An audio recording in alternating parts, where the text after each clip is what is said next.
V'kotzir kol hakoyitz v'anachnu lo noishonu.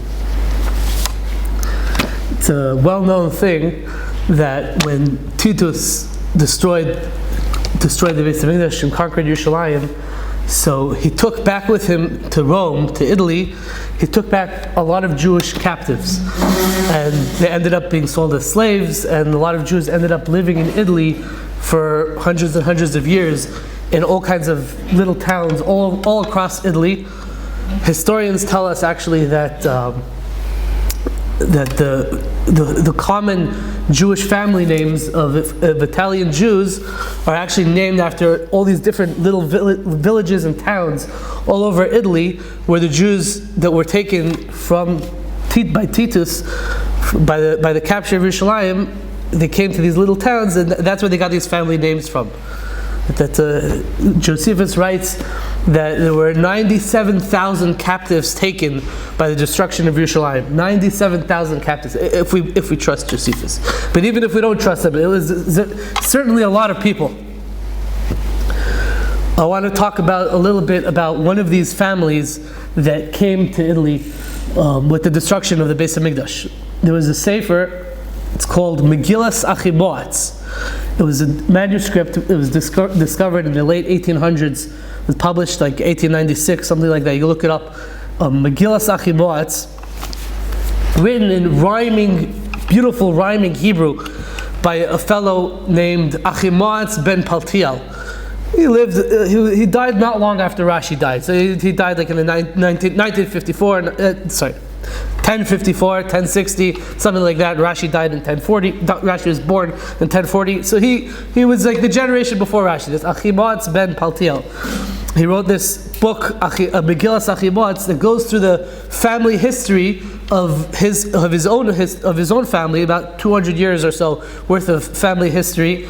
And his family ended up in this place called Oria in Italy. It's they tell you that Italy looks like a boot. So if you imagine like the bottom of the heel of the boot, so that's this place Oria in Italy. That's where the family of this Achimaatz ben Paltiel ended up. So he writes all kinds of interesting stories, and he writes about different members of his family. So one of the people that he writes about is Rabbi Amittai. So he writes like this, just a beautiful poetic Hebrew, like everything rhymes, but it's like it's not a poet. It's not like a poetry. It's more like it's a story written in rhyme. So he writes, "Me'avaisai kihuvai ba'aniya benahar pa'oi." My forefathers, when they came on a boat on the river of Po, Hu Pishain Nahar Eden Rishain. The river of Po is the longest river in Italy. So he's saying that my ancestors, they came here to Italy through this Nahar Po, with the Po River. I guess that's the route that Titus took the Jews when he brought them down to Italy. And this is an interesting chiddush. Hu Pishain Nahar Eden Rishain. Interesting that he's connecting this Nahar Po with Nahar Pishain, which is the first river mentioned in Parshas Bereshis. Okay, interesting chiddush. Am Hagoyla Asher Titus Hegla. The nation that was exiled, that Titus caused them to be exiled, min ha'ir b'yofi klula, from the city that's all-encompassing beauty, uva Oria alu, and they went to Oria, v'sham nikalu, and there they gathered. All these Jews that were sold into slavery, or that ended up in Italy, one of their stops was this place Oria in Italy. Risham Nikolo, that's where they gathered. Uva Torah Gadalu, and they grew in Torah over there. Uva Maisim Nisalu, and they did all kinds of Maisim Tovim. V'Rabu, V'Paru, they had children, and they had multiple generations. V'Atzmu, V'Gavru, V'Sham Amad Nehem, Minyanehem, Mibnei B'neihem.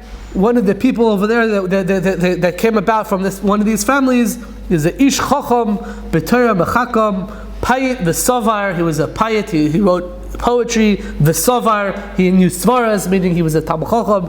B'dos kel gavar, he was overpowering in his ability to understand the religion of Hashem. Das kel novoin ba'amoy Rabbi Amittai shmoi.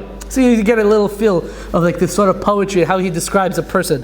How he goes, he's talking about this person, Rav Amittai.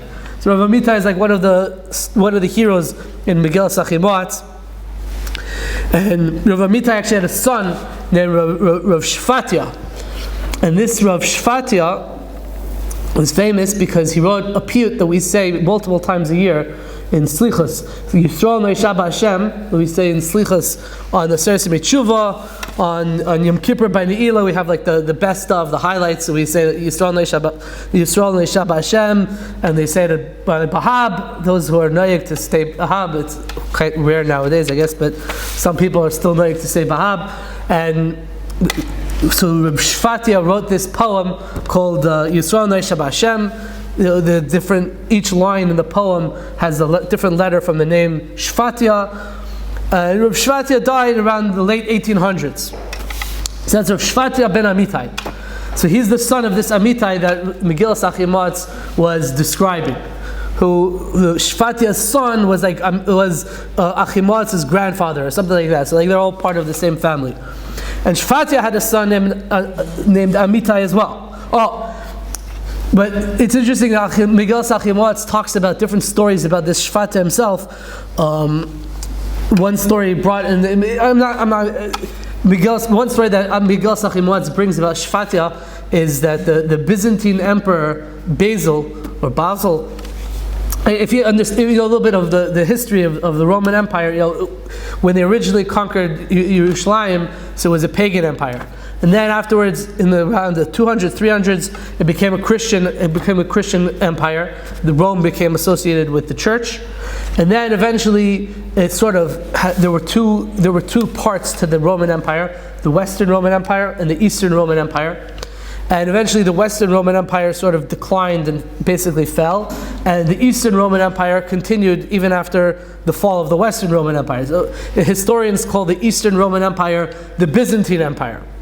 So Basil was the emperor of the Byzantine Empire, of the Byzantine Eastern Roman Empire, and he was the emperor in the time of Rabbeinu Shvatia, this Rav Shvatia who wrote the piyut Yisrael Me'isha B'Hashem, and he made exerah that in his kingdom, in his domain, all the Jews have to convert to Christianity. He made this exerah, and Megillas Achimaatz talks about this exerah that he made, and how Shvatia was able to get the emperor to overturn the exerah by healing the emperor's daughter. He figured out that she was being disturbed by different shadim, and he used his big tzaddik and a big talmid chacham. He was able to get rid of the shadim, and he was able to clear it out. Another story brought down in Megillas Achimaatz about this Shvatia was that one time the emperor was asking him, there's a famous ornately decorated church in the capital of the Byzantine Empire. It's called I think it's pronounced the Hagia Sophia. It's spelled with a G, but I think it's pronounced Hagia Sophia, which was in Constantinople. Now it's called Istanbul, and now it's actually a mosque. But there was this big famous church over there, and the emperor was discussing with Rabbeinu Shvatia, which building cost more to build? Was it the Beis HaMikdash, or was it the Hagia Sophia? And the Megillas Achimaatz brings that Rav Shvatia was able to show the emperor how the Beis HaMikdash actually cost more to build and was much more valuable, etc. So different stories in Megillas Achimaatz that he brings about the Shvatia. Eventually, what Rabbeinu Shvatia was able to do was he convinced the emperor who made this gzera that the Jews have to convert to Christianity. He convinced the emperor to spare the city of Oria. He said that the town of Oria, the Jews are living in this place Oria, they don't have to convert to Christianity. It's sort of similar to where Rabbi Yochanan ben Zakkai was able to convince the Roman Emperor in his time, 700 years or so earlier, to leave Tenli Yavne v'Chachameha. So there's this sort of parallel with Rav Shvatia. It's an interesting read, this Megillas Achimaatz. I'm not here to try to convince everyone to go read it, but if you want to go read it, you could find it on the Hebrew books or Ezkarah Elohim. It's interesting sefer. But Rav Shvatia had a son named Amittai. So it comes out there were two Amittais. There was Amittai, the son of Shvatia, and Amittai, the father of Shvatia. And what I want to focus on is a piyut written by Rabbeinu Amittai, but it's not clear among scholars which Amittai we're talking about. We're talking about the Amittai who was Shvatia's father, or Amittai who was Shvatia's son. Al Kloponim, there's a piyut written by Rabbi Amittai. Everyone's all tired of kinos, so we're going to look at piyutim in Selichos. Okay, we're moving already. We're getting ready for Elul, I guess, right? So, technically not Elul, but Ezkarah Elohim. Rabbi Amittai wrote a famous piyut. It starts with the Yud Gimel Midas Shel Rachamim, and it's said on the Ezkarah Elohim, and also said in the Ilah on Yom Kippur, and also those who are noyeg to say B'Av, so they say the piyut in B'Av. It starts with the Yud Gimel Midas Shel Rachamim. It has different paragraphs. Each paragraph starts with a different letter of the name Amittai. And I wanted to focus specifically on this piyut, on this slicha, because it's related to this time of the day of Tisha B'Av in terms of two things. It talks about the Yud Gimel Midas Shel Rachamim. It even starts in the piyut itself, are the Yud Gimel Midas Shel Rachamim. It starts with the Yud Gimel Midas Shel Rachamim and then gets into the piyut. And in some places, they were noyeg to say the Yud Gimel Midas in the piyut itself after each stanza. So, we said the Yud Gimel Midas Shel Rachamim. When do you say the Yud Gimel Shel Rachamim on Tisha B'Av? In the afternoon, by Mincha. Not by Shachris, not by Ma'ariv, dafka by Mincha. So now it's an appropriate time to think about the Yud Gimel Midas Shel Rachamim. It's like on other fast day, you say it by Mincha.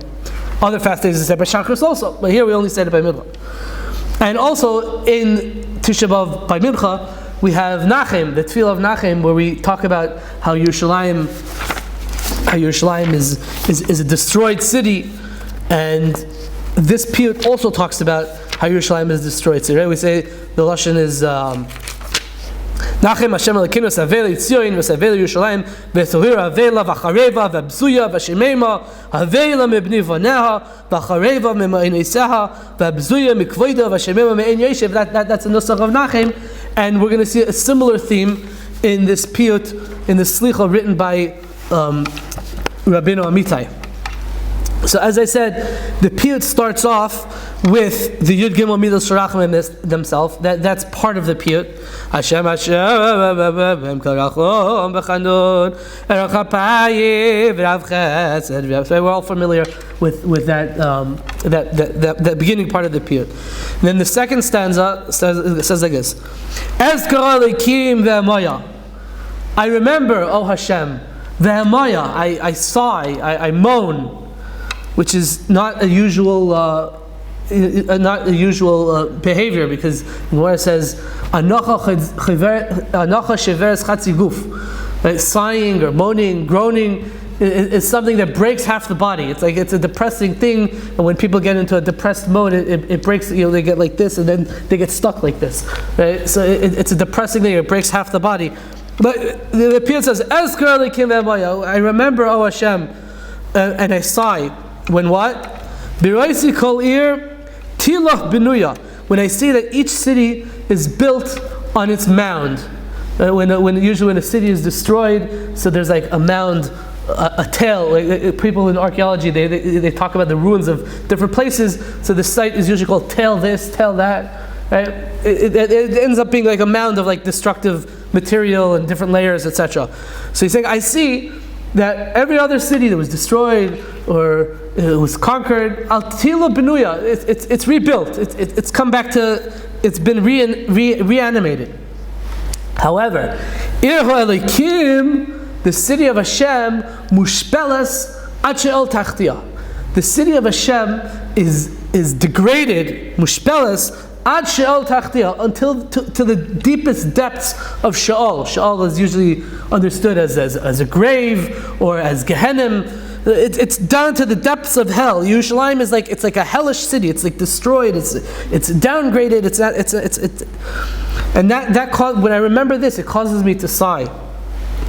But still, even with all despite all of this, anu laka ve'inenu laka. Still, we are for Hashem. We are laka. We are for Hashem.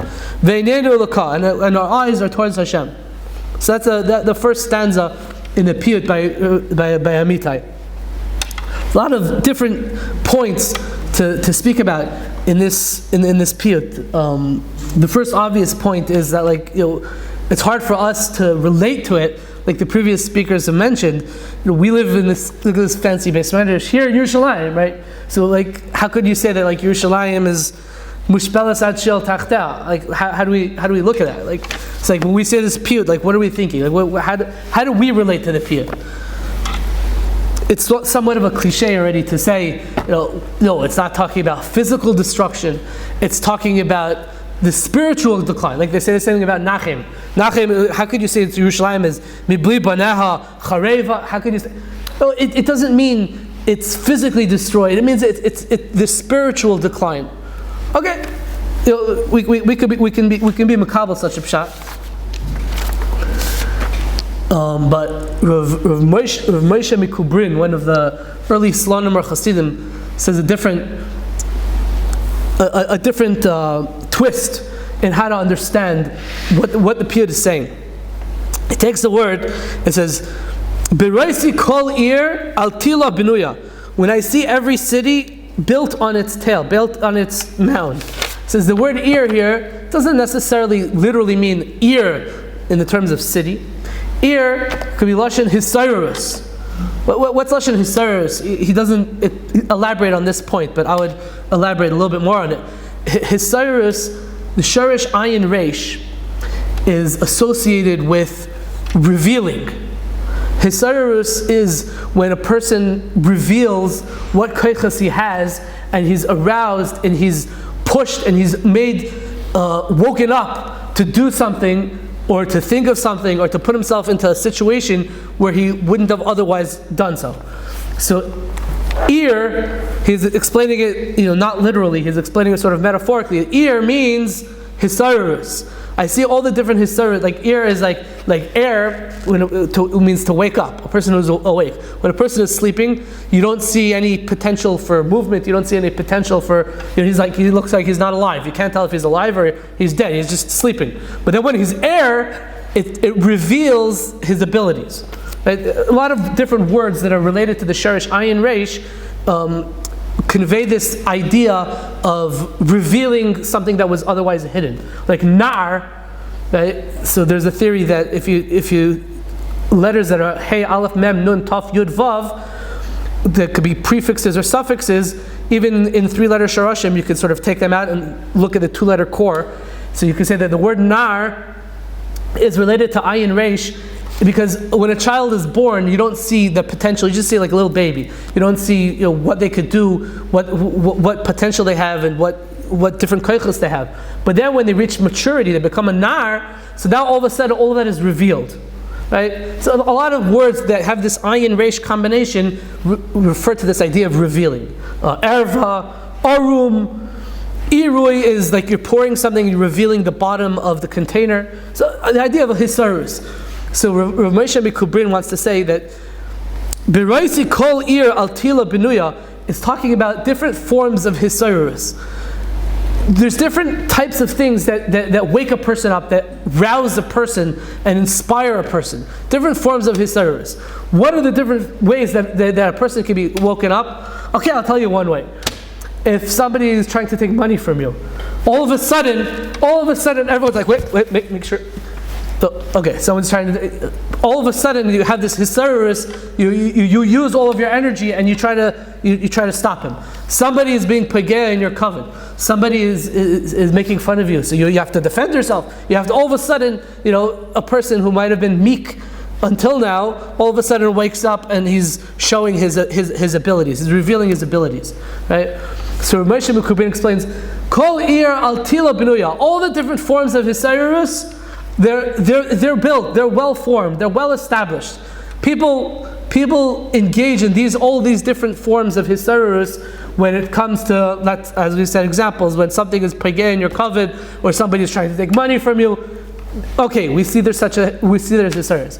But ir ha'elikim, when it comes to hisayrus for the sake of Hashem, when it comes to, I see somebody being noyeg, shaloi ka'alacha, I see somebody being noyeg, doing something not proper, somebody saying blasphemy, somebody doing something not right from a religious perspective, that that form of hisayrus, the mushpelas ad shel tachta, that's suppressed. People are not engaged in that form of exilius. So that's how he wants to read the piyut.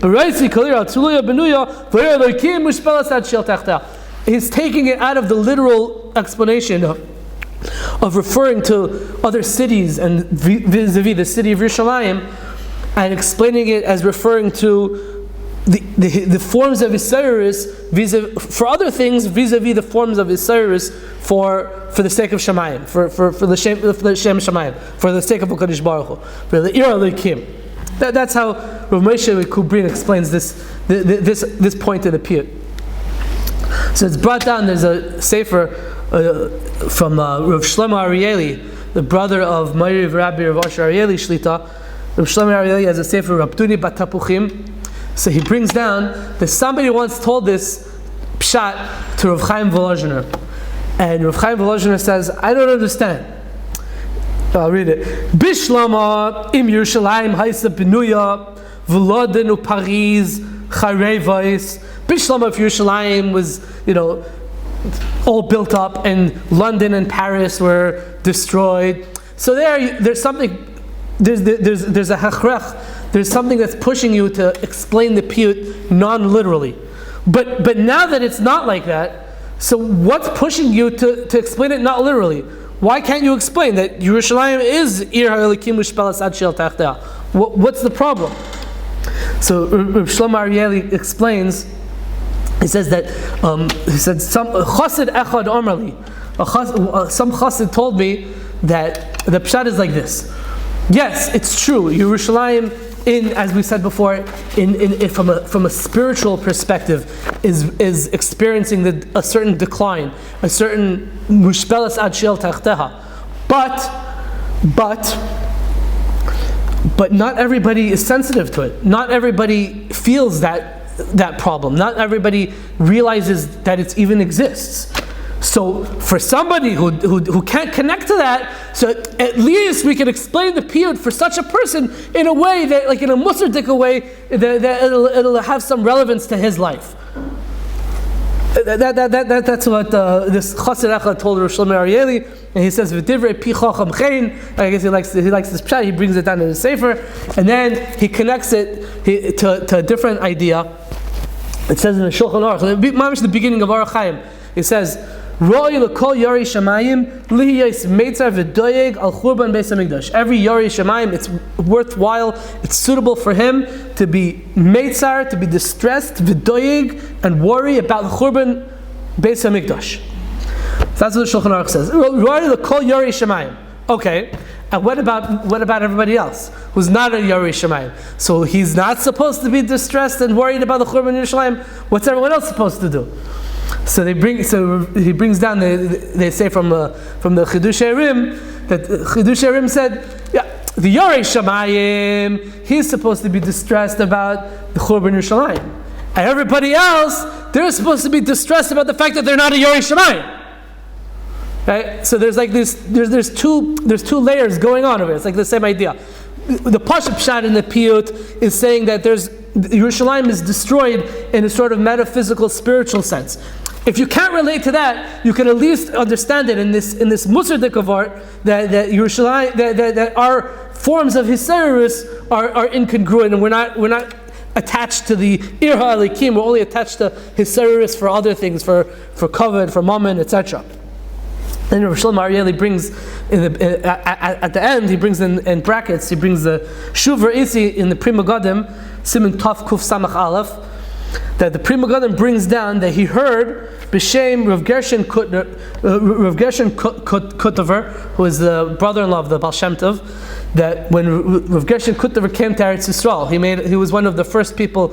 They said that the Talmidim of the Baal Shem Tov came to Eretz Yisrael, so he was from the group of the early Hasidim who came to Eretz Yisrael. And it says that when he came to Yerushalayim and he saw that Yerushalayim, people were living there and it was relatively peaceful, so he began to cry.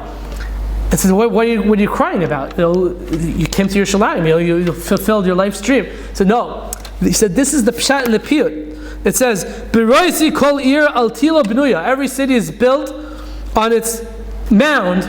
Is referring to Yerushalayim. It's referring to the Yerushalayim Shel Mata, the physical Yerushalayim.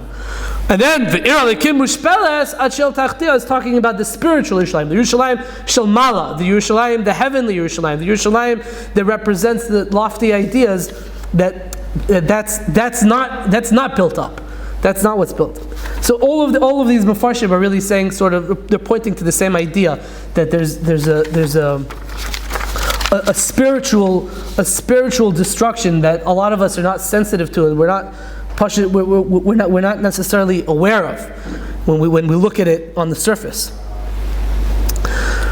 A lot of different points related to this first line in the piyut, to this first stanza, just to zone in on a few specific things. It says, despite all of this, despite the fact that Yerushalayim is in this state, still we are to Hashem, and our eyes are towards Hashem. What does that mean? So if there's a Mishnah, Mesachas Sukkah, that has a similar lashon. Mishnah Mesachas Sukkah, Perek Hey, Mishnah Daled. The Mishnah is talking about the ceremony of the Nisach Hamayim. It says, Higiu l'shar hayotzim mimizrach, hafchu pneihem l'marav v'amru. They turned their face to the west, and they said, quote, Avriseinu shahayu b'mokim hazeh, our forefathers who were in this place in the Beis HaMikdash, achoyreihem el heichal Hashem. They had their back towards the Kodesh, towards the Heichal. Upneihem kedma, they were facing eastwards. Vehema mishtachavim kedma l'shemesh, and they were bowing eastwards towards the sun. Right? The sun rises in the east, and they were bowing towards the sun to the east. V'anu, and us, l'ka'inenu, our eyes are towards Hashem. Rabbi Yehuda says no. They slightly different nusach what they said. No, hayushayin and v'aymer, they would say it like twice. Anu l'ka or l'ka'inenu. We are to Hashem, and to Hashem are our eyes. So this expression used in the piyut of v'chol zayis anu l'ka v'inenu l'ka is, in my opinion, certainly alluding to this Mishnah in Mesachas Sukkah. What the Mishnah in Mesachas Sukkah is teaching us is that there was a big difference between the Beis HaMikdash Rishon and the Beis HaMikdash Hasheni. And I don't want to get too much into this, but I talk about it in my book, God versus Gods, Judaism in the Age of Idolatry, that one of the big issues that Klal Yisrael had to deal with during the time of the Beis HaMikdash Rishon was Avodah Zarah. Avodah Zarah was rampant at different times in different places, especially in Malchus Yehuda towards the end. Avodah Zarah was a very dominant part of what people were doing. Especially, let's say they were worshiping Baal, and Baal is sometimes associated with the sun, so they were Mishtachav L'Shemesh. And then what happened was, as we all know, the Gemara Mesachas Yoma Daf Tes says the first Beis HaMikdash was destroyed because of Gilui Arayos, Shvichas Damim, and Avodah Zarah. And I talk about in my book how Shvichas Damim and Gilui Arayos worked together with Avodah Zarah. So all three of them were working together. It's all part of one, not religion, let's call it an anti-religion, one pagan Avodah Zarah cult. And that was the destruction of the first Beis HaMikdash. And in the beginning of the time of the second Beis HaMikdash, Chazal got rid of the Chachamim under Ezra, and the Kohanim were able to daven to Kadosh Baruch Hu to get rid of the Yetzer Hara for Avodah Zarah.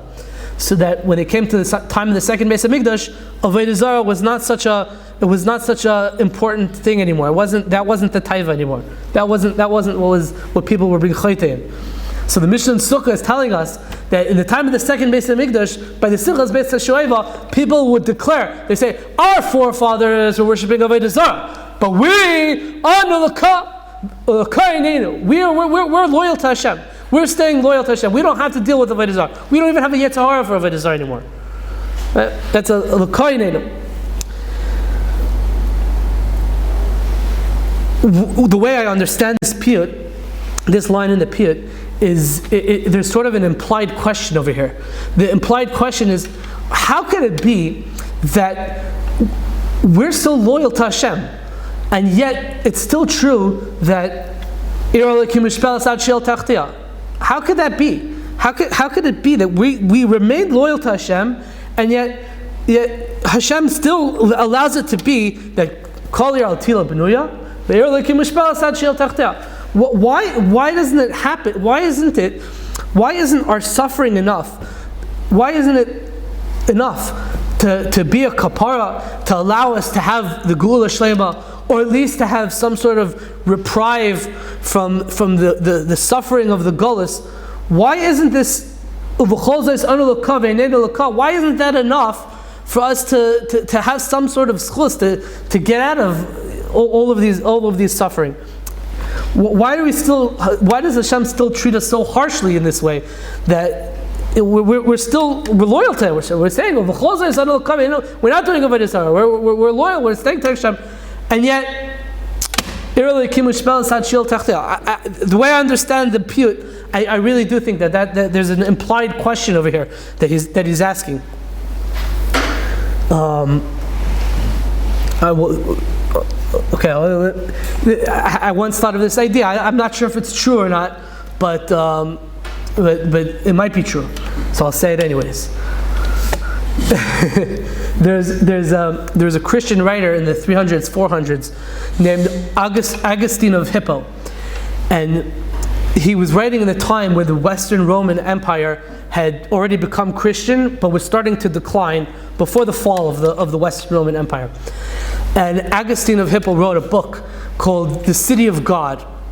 And his whole book is trying to answer the question, why is it that if Christianity is a true religion, that now that the Roman Empire is Christian, it's experiencing decline? Shouldn't it experience an upsurge because now it adopted the true religion? Right? That was what his whole book is trying to answer. And his book is called The City of God. And the Barbanel actually quotes the Augustine of Hippo in a few places, Ir Elokim. It's called Ir Elokim. Right? I don't know if it's true or not, but it could be that Rabbi Amittai used this phrase of Ir Elokim Mushpeles. He's alluding to this same type of question. How could it be that we're still and yet it's also true that Ir Elokim Mushpeles Ad She'el Tachteh? How could Hashem allow such a thing to happen?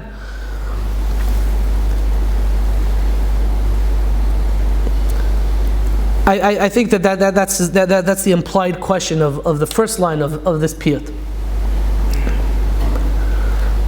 The answer, if we could even answer such a question, I don't know if we could answer such a question, but HaKadosh Baruch Hu has his cheshbonos, exactly how he does everything.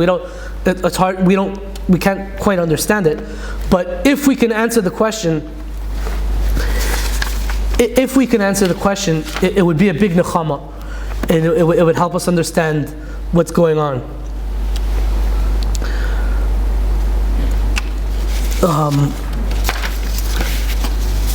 The answer would be like this. In a nutshell, the answer would be that the suffering, the crying that we're going through now in this Golus, it's not a waste. HaKadosh Baruch Hu is storing it, he's holding on to it for the long term, for a later time. It's building up to the ultimate geula. It's part of a process. We're not there yet, but it's still part of the building process of the geula process. And it's going to be necessary for the geula process. The Chassam Sofer sort of says this. The Chassam Sofer in Parshas Masei, right, in Parshas Masei, the Torah goes through the Mem Beis Masois, the 42 stops that the Jews stopped in when they were traveling in the Midbar. And Rashi says, a mashal. Why is the Torah giving this list? So Rashi says, a mashal, when you go over the whole itinerary, so you remember, this is what happened here, this is what happened there. It's just to jog your memory, to give you the bullet points. But the Chassam Sofer in Torah Moshe and Parshas Masei says, no. Be'emes, Ikar Kavanas HaPasuk is Lahaskiram HaChatoim Sha'avru. The Ikar point of the Mem Beis Masos is to remind them of all the different places where they messed up. K'moshe Hizkar Moshe B'Dvarim, like we had in last week's Parsha, Parshas Dvarim. Ela Dvarim Shnei Moshe goes up, Be'ever Yaden B'Arava, B'Param Moel Suf, Be'en Paran, Be'en Tevel, V'Lavon, V'Chaseres, V'Dizav. Rashi says in each of these is a remez to a different place where Klal Yisrael messed up. Right? So the Chassam Sofer says that's the point of the Mem Beis Masos. The Mem Beis Masos is to remind them each place where exactly it was that they messed up. So Chassam Sofer asks a kasha. The kasha is that Haloi Ksiv La'el, doesn't it say earlier in Parshas in the Parsha? It says that when Aaron HaKohen died, it says Vayivko Yisrael Kol Beis Yisrael. The entire house of Israel cried for Aaron HaKohen when he died. And Chazal tell us, it's a Gemara in Masechah Shabbos Kufhei Mevez, Kol HaBoichel Adam Kosher Moichlin Loi Al Kol HaVaynosav. Anyone who cries over an Adam Kosher Moichlin Loi Kol HaVaynosav, all his averes are forgiven. Right? And we know that Chazal tell us elsewhere, Gadol Mitzvah Tzadikim Kuseifa Space Elikenu, the death of a tzaddik, which unfortunately we've experienced too often the last few years, is as great, is as important, as great a calamity as Sreifas Beis Elikenu. And the Gemara Shabbos also says, Omer B'Shuv ben Levi B'Shum Bar Kapara, Kol HaMoiri Demois Al Adam Kosher HaKadosh Baruch Hu Soifran U'Menichan Bebeis Gnozav. Anyone who sheds tears over an Adam Kosher who died, HaKadosh Baruch Hu takes those tears and he soifran, he counts them, U'Menichan Bebeis Gnozav, and he puts them in his treasure house. He brings a pasuk in Tehillim, Noidi Safarta Ata Sima Dimasi B'Noidecha. Noidi Safarta, you counted my noid. Noidi means usually movements, like Nod Tia Ba'aretz. Sima Dimasi B'Noidecha, put my tears in your flask. Noid is, in this term, means flask. Okay? The Radak on that pasuk says, it's a derech mashal, because derech hamayim l'malais mehem hanoid. Usually, you fill up a flask with water.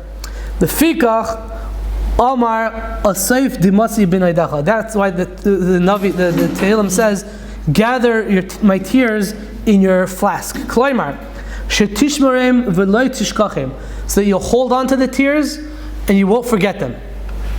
Okay, so the Chassam Sofer is asking, Klal Yisrael, when Aaron HaKohen died, Klal Yisrael mourned. Vayivku Kol Beis Yisrael. The entire Klal Yisrael was crying for Aaron HaKohen. And we say that when you cry over Adam Kosher, averes are forgiven. So Chassam Sofer asks a kasha. So then, why is it that the Torah is listing all the Mem Beis Masos to talk about every place where Klal Yisrael messed up and did averes? The averes should be forgiven. They should be forgiven because they cried over Aaron HaKohen's death. So wipe it all away. Why does the Torah have to list it again? And Moshe Rabbeinu lists it again in the beginning of Parshas Dvarim. What's happening over here? It should be gone. It should be wiped away.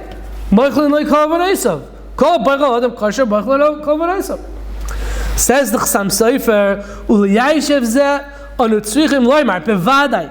Im HaKadosh Baruch Hu eiseh cheshbon b'dmois halalu. If HaKadosh Baruch Hu would make a cheshbon, calculate what to do with these tears. Could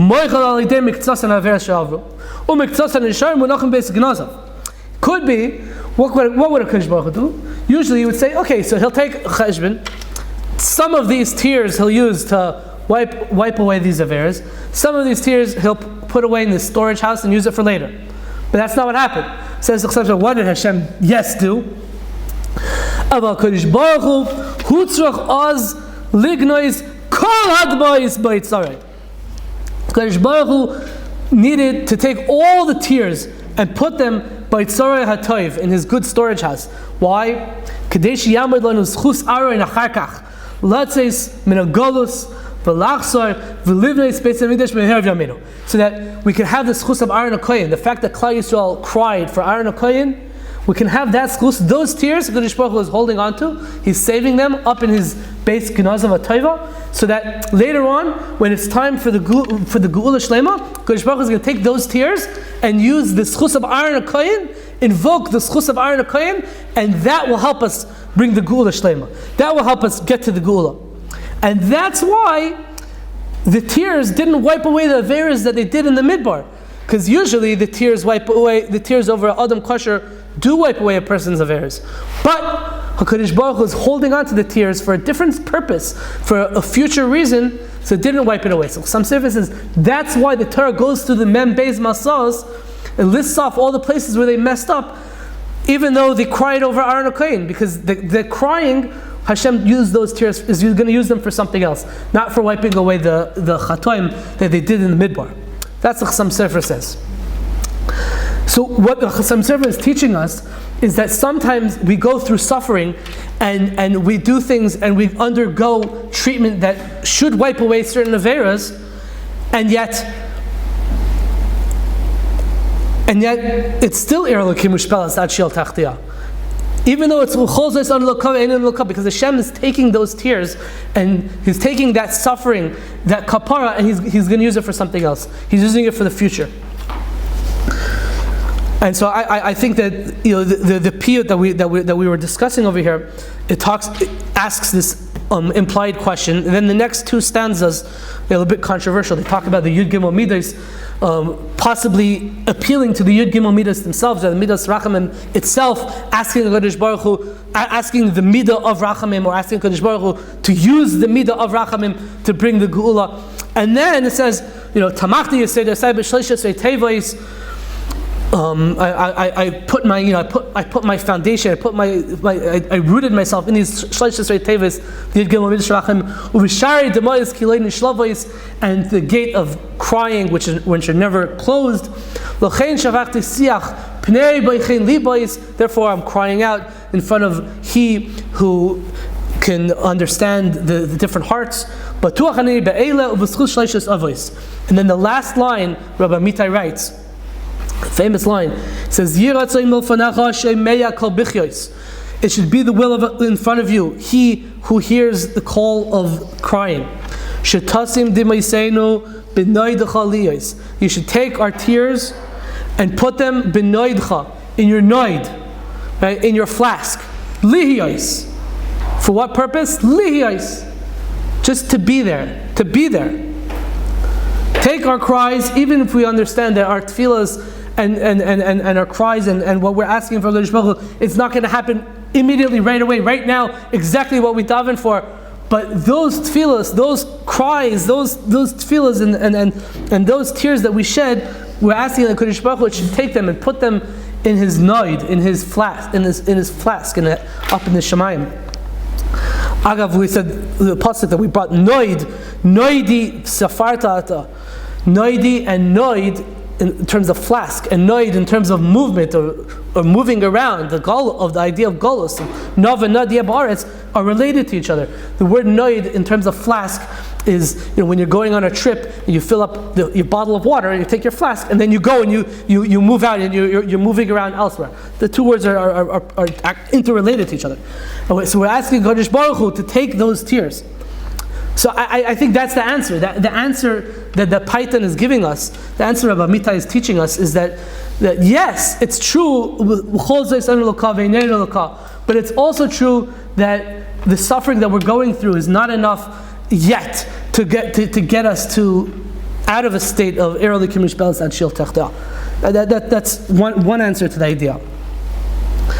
The other answer is that Chassam Sofer in Parshas Maseh was talking about, we need to get out of the galus, to get out of the state that we're in, to bring the Geula, to get the Beis HaMikdash rebuilt. What do we need? We need the schus of Aaron HaKohen. It's not stam that Chassam Sofer is talking about Aaron HaKohen. I think it's very deliberate. Because who is Aaron HaKohen? What exemplifies Aaron HaKohen? The Mishnah says, Mesachas Avos, Hevi mitamidov shel Aaron, Oyev Shalom, V'roidev Shalom, Oyev Esabrios B'Kovan LaTorah. What was Aaron HaKohen? Aaron HaKohen is the symbol of Shalom. Aaron HaKohen is the Oyev Shalom, V'roidev Shalom. If we want to bring the Geula, we have to do something that will invoke the schus of Aaron HaKohen. We have to be Talmidim of Aaron HaKohen. We have to show, we're continuation of Aaron HaKohen, and therefore we deserve the schus of Aaron HaKohen to bring the Geula. Just like we said in Mesachas Yoima, Daf Tes, that the Beis HaMikdash was just the second Beis HaMikdash was destroyed because of sinas chinam. So we need to get rid of sinas chinam. We have to be, I'm not saying we have to do avos chinam, I'm not a hippie, but we at least get rid of the sinas chinam, right? We want to be talmidim of Aaron HaKohen. Chazal tell us, the previous speakers, everyone mentioned this, Yerushalmi, Mesachas Yoma, Kol Dor She'enei Nivra B'Yamav, Ma'il and Kilo Echrivoy, right? Every door that the Beis Hamikdash is not destroyed, it's Kilo, they destroyed it, because they're the same sin, the same Avera is still there. So yes, it's true, but you know why Ir Elikim Ushpelas Ad Shil Techteh? Because it's not just about Onu L'Kavin, it's not just about Ben Adam L'Makim, it's also about Ben Adam L'Chavera. And the issue of Ben Adam L'Chavera is still, you see it b'chush, like the previous speaker said. Anyone who's been on the street in the last 2-3 weeks, you see mamish b'chush. And of course, sinas chinam means what everyone else is doing. It doesn't mean what I'm doing, because sinas chinam means that everyone who doesn't agree with me should agree with me, right? That's how we look at sinas chinam. Right? As opposed to the problem is with me, the problem is with everyone else. The problem is not with me. Right? That was being sarcastic, right? Okay. Right, so sometimes you have to clarify. The very last Mishnah in Mishnah says, "Lo yimotza Kadosh Baruch Hu kli machzik bracha ela hashalom." Right? I don't care if it's a cup. In Mordechai ben David's rendition of this piyut, it's a cup, right? A cup full of tears. It's a cup, or it's a noid, whatever you want to call it. It's a kli, right? It's a receptacle. It's going to hold those tears. But what is it that's going to hold those tears? The kli machzik bracha, the shalom. That's dafka, this concept of shalom. Just gonna end off over here. Just to end off. With another piece of Sam Sefer. This is a famous piece of Sam Sefer in the Drashos Sam Sefer Chelik Beis. He writes like this: Habechia ve'atzar shalaveli tzion hamesablim al churbanoi. The crying and the suffering, the pain of those who mourn Tzion, that are mourning over its destruction. Hainu binyanoi. That is the building. The crying and the suffering, that is the building. That's exactly what we were saying. That it's all part of a process. It's getting closer there. These cries, the tears, Kadosh Baruch Hu is using it to get us closer. We're moving further along. Every year, in this time, when people gather together to cry over the Churban of Beis Hamikdash, Haydu Yichoiden V'Yosem Yerushalayim Tehila Ba'aretz. That is establishing and putting Yerushalayim as the Tehila Ba'aretz.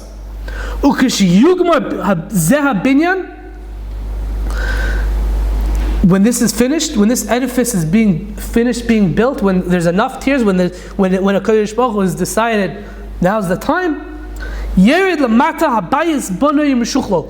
The Beis Hamikdash is going to come down. Bono Yimshuchlo. It's all built in Meshuchlo. It's all decorated. Right? A shir for a different time. We could talk about big machlokes rishonim. Is the Beis Hamikdash going to come down from the heaven, or are people going to build it biyadayim? Machlokes Rashi and the Rambam. A shir for a different time. But that then is going to come down through what we're doing right now. V'hine onu moinim lebinyanoi shloimei benoyei shavashanim.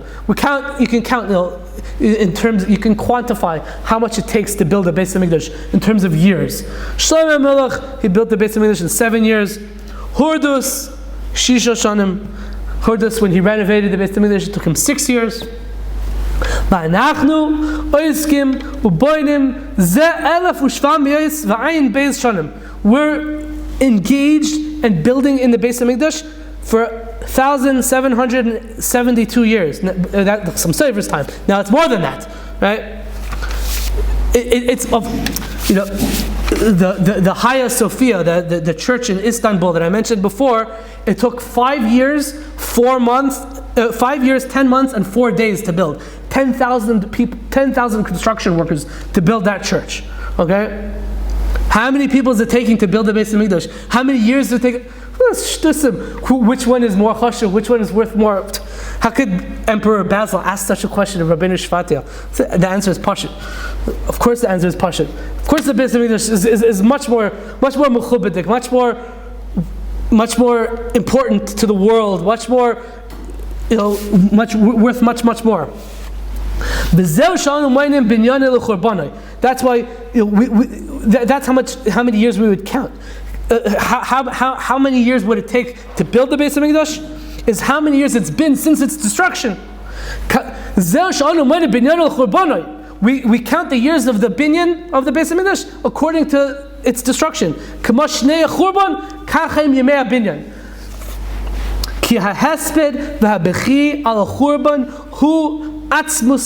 That is the building itself. And that's what it says. Some service says, there used to be a minhag. It's not so common nowadays. There used to be a minhag. People used to say in the morning, every morning by Shachris, they used to say something called Psuki de Zimra. They used to say Psuki de Zimra. There's certain chapters of Tehillim. Not so many people do it nowadays. Usually nowadays they just start davening from like Yishtabach or maybe even later. But there used to be something called Psuki de Zimra. That's sarcasm also. And in Psuki de Zimra we say, Boine Yerushalayim Hashem, Nidcha Yisrael Yechanes, the Chassam Sofer says, Hainu, Boine Yerushalayim Hashem, Boine v'hoylech uboine. HaKadosh Baruch Hu is not, don't translate it as builder of Jerusalem, translate it as he who is building Yerushalayim. He's actively building Yerushalayim. It's a verb. It's not a, what do they call it, a noun agent or something like that. It's a verb. It's Boine Yerushalayim Hashem. He is building Yerushalayim. Nidchei Yisrael Yechanes. How is Hashem building Yerushalayim? Al Yedei Shenidchei Yisrael Hanidachim Shebi Yisrael. Those who are pushed away, the Jews who are pushed away, Miskansim, they gather together on Tisha B'Av and at other occasions, and we mark the destruction of the Beis Hamikdash. That is how Hashem is Bnei Yerushalayim. Bnei Yerushalayim Hashem, Nidchei Yisrael Yechanes. It's the same thing. Bnei Yerushalayim Hashem and Nidchei Yisrael Yechanes is the same thing. And it's also the same thing as Haroifei L'Shvurei Lev. We mentioned before, Rabbi Amittai said, Ezkarah Elohim ve'emaya. I groan, I sigh, I moan. We said, Anocha shiveres chatzi guf. It breaks the body. It's not healthy. What are you moaning for? It puts you in a depressed state. What are you doing? Kadosh Baruch Hu is going to take us out of it. Roifei L'Shvurei Lev. Bnei Yerushalayim Hashem Nidchei Yisrael Yechanes Roifei L'Shvurei Lev. Kadosh Baruch Hu is Roifei L'Shvurei Lev. He's going to heal us. He's going to bring us back. And then that's the idea of this piyut, of what Rabbi Amittai is trying to teach us. And then he ends off again. Shetasim debeseinu b'noid chaliyos v'satzileinu mikol gzeres achzariyos. Use those tears to save us from gzeres achzariyos, from cruel gzeres. I've heard another case of gzeres koshes v'achzariyos ki l'chol avad einenu sliyos. Because again, we only have one Hashem to look at. We're loyal to Hashem. We're not doing Avodah Zarah. We just look into you. Hashem, please take these tears, use them to save us. Even if it's not going to bring out the Gula Shlema right now, exactly right now, the way we want it, but at least it's gonna accomplish something. Kadosh Baruch Hu is the meitiv.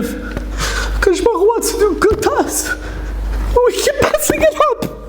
We don't give him a chance to give us what he wants us to deserve to give us. That causes the tsar of the Shekhinah.